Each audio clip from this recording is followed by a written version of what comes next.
Shalom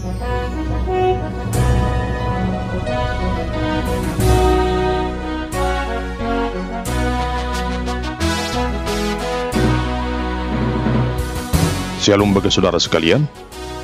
Marilah kita siapkan hati dan pikiran kita untuk menyambut firman Tuhan. Kita berdoa. Kasih karunia dan damai sejahtera dari Allah Bapa kita dan anaknya Tuhan Yesus Kristus menyertai kamu sekalian. Amin. Saudara yang dikasihi Tuhan Yesus Kristus, firman Tuhan yang menjadi nas khotbah Epistel Minggu 17 setelah Trinitatis tanggal 1 Oktober tahun 2023. Tertulis dalam kitab Amsal pasal yang keempat, ayat yang ke-20 hingga ayat yang ke-27. Beginilah firman Tuhan. Hai anakku, perhatikanlah perkataanku, arahkanlah telingamu kepada ucapanku. Janganlah semuanya itu menjauh dari matamu. Simpanlah itu di lubuk hatimu, karena itulah yang menjadi kehidupan bagi mereka yang mendapatkannya, dan kesembuhan bagi seluruh tubuh mereka. Jagalah hatimu dengan segala kewaspadaan, karena dari situlah terpancar kehidupan. Buanglah mulut serong daripadamu, dan jauhkanlah bibir yang dolak-dalik daripadamu. Biarlah matamu memandang terus ke depan, dan tatapan matamu tetap ke muka. Tempuhlah jalan yang rata, dan hendaklah tetap segala jalanmu. Janganlah menyimpang ke kanan atau ke kiri. Jauhkanlah kakimu dari kejahatan. Demikian pembacaan firman Tuhan. Saudara yang terkasih, ada kata bijak yang mengatakan, jika engkau ingin berhasil, janganlah pernah menolak didikan. Saya kira ungkapan itu sangat tepat, sebab tanpa didikan, mustahil seseorang itu bisa berhasil dalam hidupnya. Keberhasilan seseorang tergantung pada sebesar apa nasihat atau didikan yang ia terima. Tentunya orang yang mau menerima hikmat adalah orang yang rendah hati dan mau belajar. Orang yang mau belajar adalah orang yang ingin beroleh pengetahuan lebih lagi di dalam hidupnya. Dan orang yang mau menerima hikmat dan didikan adalah orang yang takut akan Tuhan. Raja Salomo telah membuktikan bahwa apa yang ia butuhkan untuk memimpin kerajaan Israel pada masa itu adalah dengan mengantarkan hikmat dari Tuhan. Dan hal itu pun diberikan Tuhan kepadanya ketika ia minta hikmat dan pengertian dari Tuhan.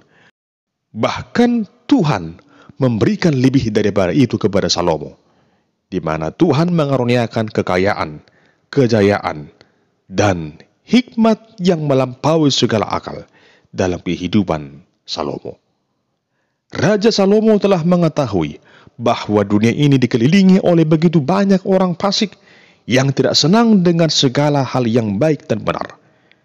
Ia merasa kefasikan adalah sebuah ancaman bagi keberhasilan dalam kepemimpinannya.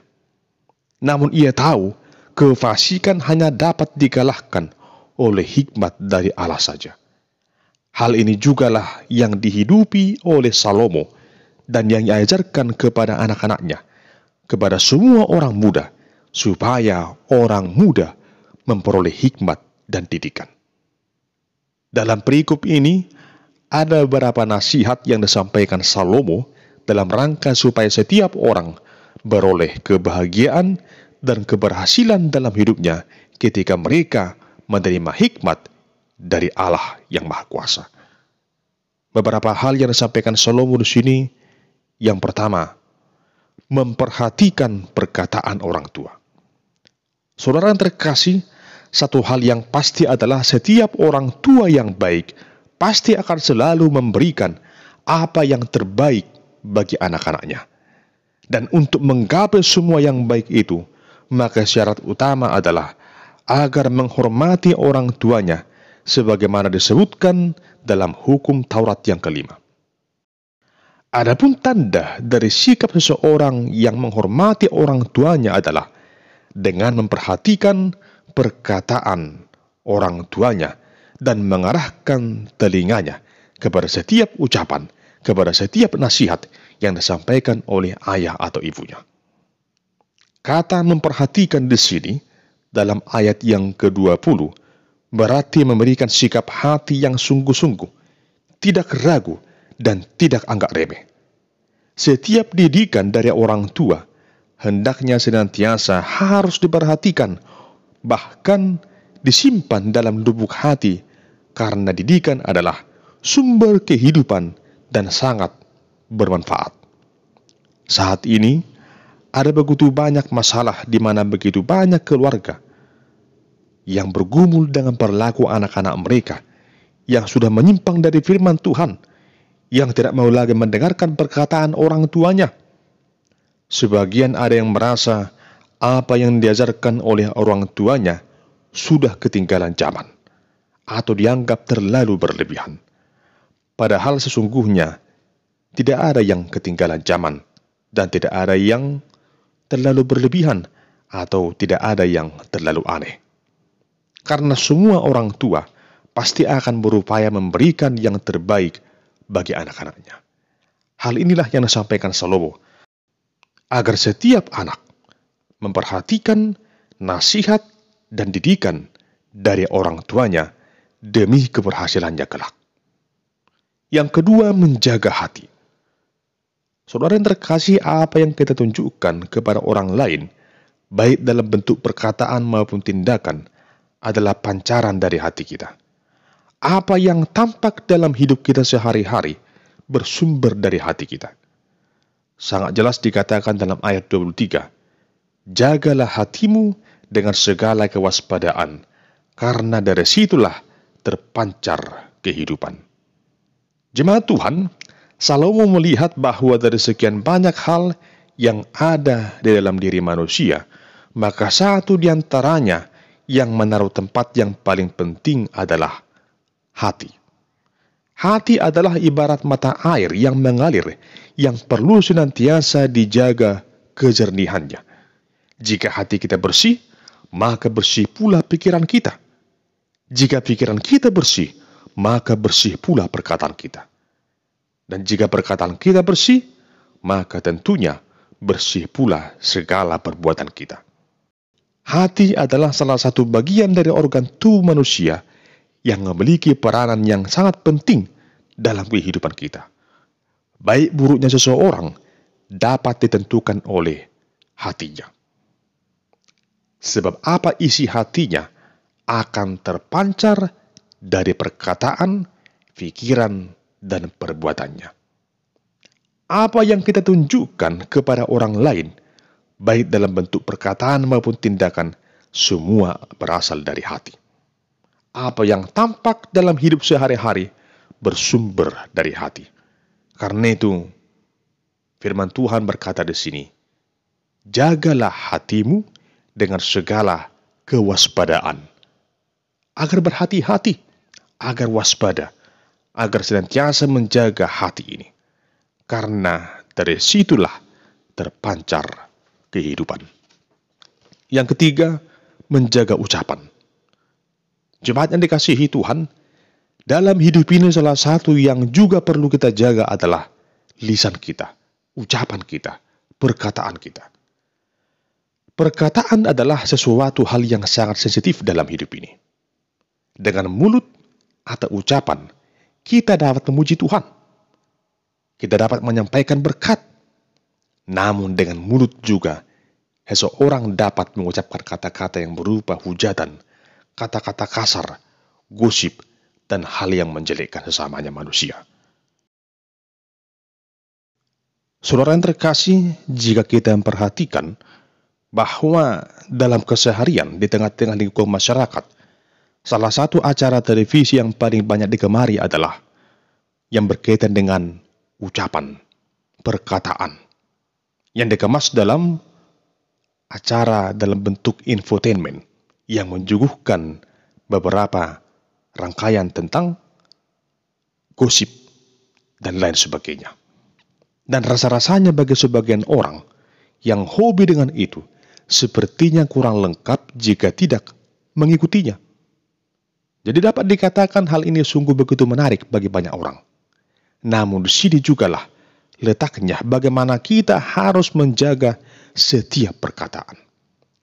Banyak orang yang sering menyampaikan kata-kata yang tidak benar tentang sesamanya manusia.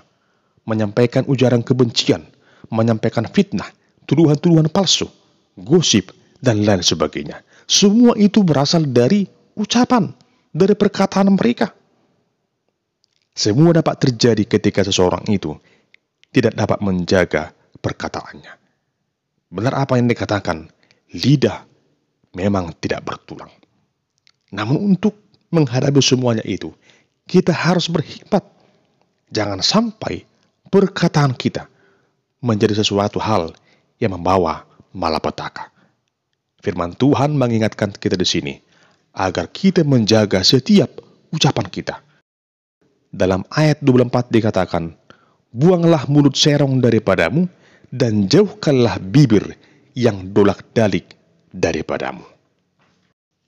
Untuk itu, marilah kita menjadi pribadi yang sungguh-sungguh mampu menjaga ucapan kita, sehingga perkataan yang kita sampaikan adalah perkataan yang mendatangkan sukacita, damai sejahtera, menyampaikan berkat, sesuatu hal yang mendatangkan kebahagiaan bagi semua orang. Yang keempat, fokuslah memandang ke depan. Saudara yang terkasih, mata juga memiliki peran yang sangat penting. Dengan mata kita dapat melihat isi dunia ini. Kita dapat mengetahui apa yang ada di sekitar kita. Mata dipakai untuk melihat sejauh mana batas yang dapat kita pandang. Tergantung kepada kita, apa yang hendak kita lihat dan apa faedah dari apa yang kita lihat itu. Dalam Injil Lukas 11 ayat 34, Tuhan Yesus berkata, matamu adalah pelita tubuhmu. Jika matamu baik, teranglah seluruh tubuhmu. Tetapi jika matamu jahat, gelaplah tubuhmu. Saudara terkasih, saat ini begitu banyak tindakan kejahatan yang berawal dari apa yang dilihat oleh mata. Berawal dari pandangan mata.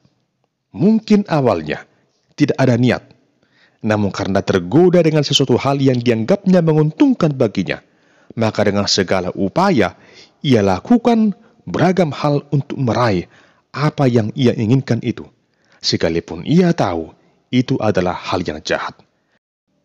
Namun lewat pandangan matanya membuat perilakunya menjadi gelap. Artinya banyak kegagalan maupun keberhasilan yang juga tak terlepas dari cara kita menggunakan mata untuk memandang sesuatu hal. Jika kita melihat sesuatu hal yang baik, maka teranglah dan baiklah pikiran dan perbuatan kita. Namun jika kita melihat dan mau dipengaruhi apa?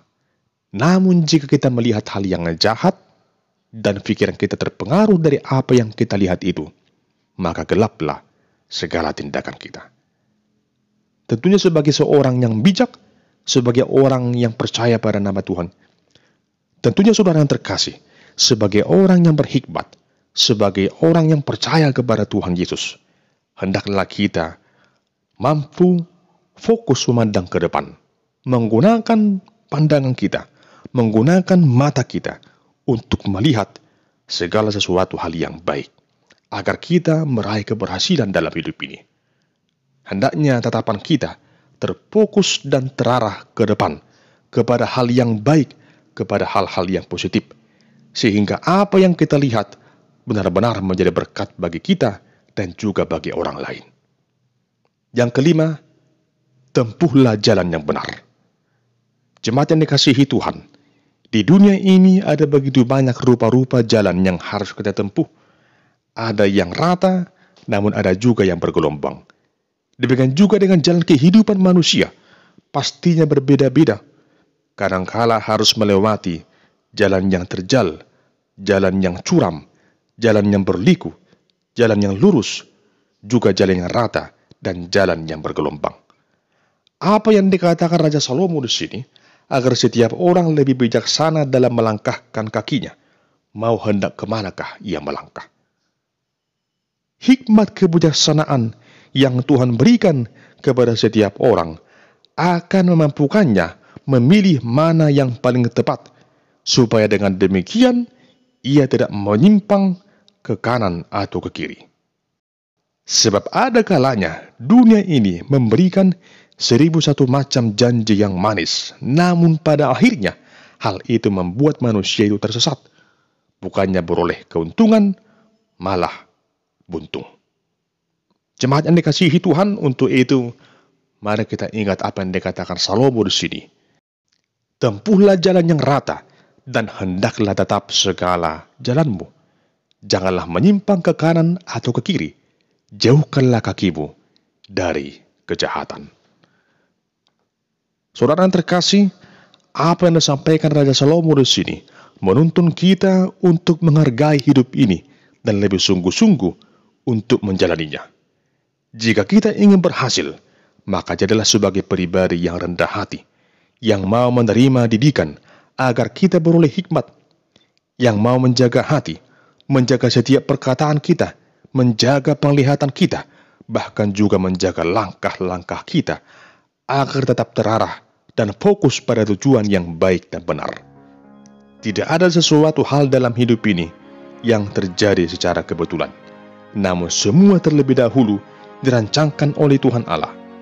Dan untuk itu jadilah sebagai pribadi yang mau senantiasa berjalan dalam rancangan Tuhan, berserah sepenuhnya kepada Tuhan, taat dan setia untuk selalu melakukan apa yang Tuhan kehendaki. Niscaya sukacita dan keberhasilan akan kita peroleh. Ingatlah dan hidupilah apa yang dikatakan firman Tuhan. Jagalah hatimu dengan segala kewaspadaan, karena dari situlah terpancar kehidupan. Amin. Kita berdoa. Ya Tuhan Allah yang Maha Kuasa, tuntunlah segenap kehidupan kami, agar senantiasa menunjukkan karakter yang berkenan di hadapan-Mu. Dengan demikian kami akan fokus untuk melakukan apa yang baik dan benar, sehingga dengan hikmat yang daripada-Mu, kami kelak akan beroleh keberhasilan dan sukacita dalam hidup ini. Dalam nama Tuhan Yesus kami berdoa dan bersyukur kepada-Mu. Amin.